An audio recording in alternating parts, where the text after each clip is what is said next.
The DC17 has two filters. One of them is located here below the dust bin. You lift up on the blue tab in the front, raise it up in the air, and you can grab a hold of the filter and remove it.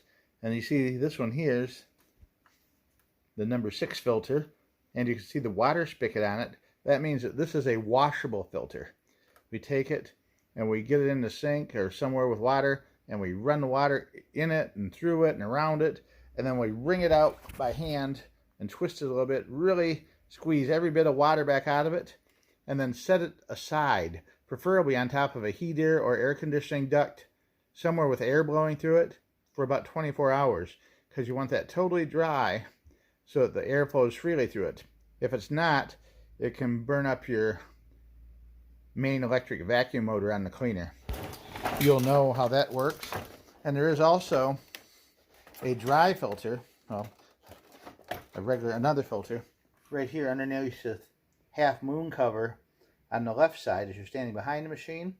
And this has one Phillips screw underneath that needs to be removed to take that cover off. Let's show you that too. You look at the back, you flip it around so that the handle is closest to me, and the filter is in this housing here on your right. And in the back, there's a groove and a hole down in there with a Phillips screw in it. And we're going to take that Phillips screw out to remove the cover. Further up here on the front corner, there's another groove with a Torx head screw in there. Leave that one alone. Don't take that one out. All you got to do is remove this Phillips screw in the back. Once the screw is removed, this end on the back side will lift up in the air a little bit. It's usually down like that. And you can see a little pry mark on there where someone's tried to pry it out in the past without taking the screw off. But once we take the screw off, it lifts up in the air by itself. Swing it forward and lift up, and the cover plate comes off. And then here's your other filter. Just grab that and pull it out. The fuzzy side goes toward the motor. Now this one here, I don't believe is supposed to be washed. This is a dry filter. And if you wash, I think this is the HEPA filter. If you wash it, the water will ruin it.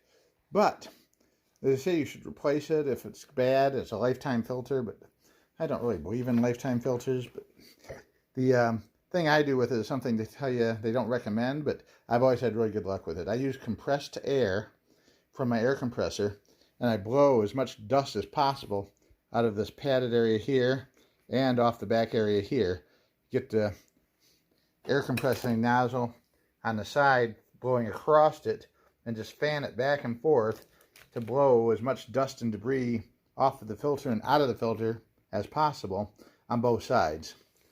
And like I say, I've had really good luck with doing that. I've never actually had to replace one of these yet, and blowing the dust off it does not seem to hurt it, despite what they might tell you about HEPA filters.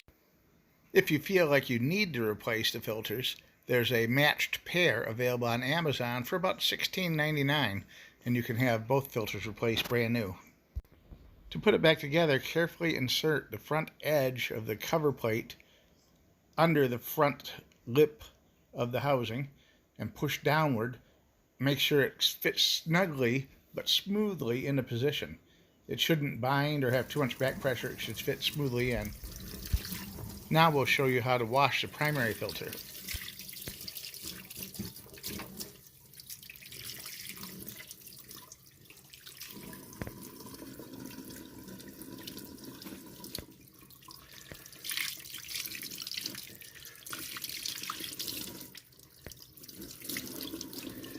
Just rinse it and squeeze it repeatedly until the water starts to come out clear.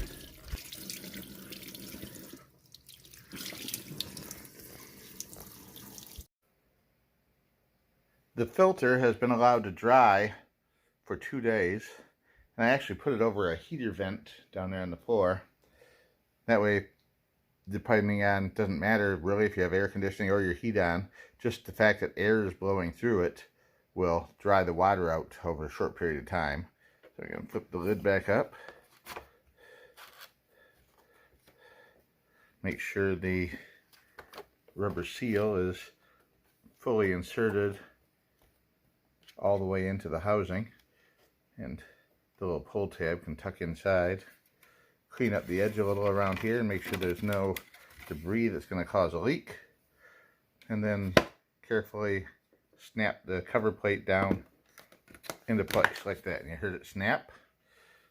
You can return the dust bin to its position and click it into place.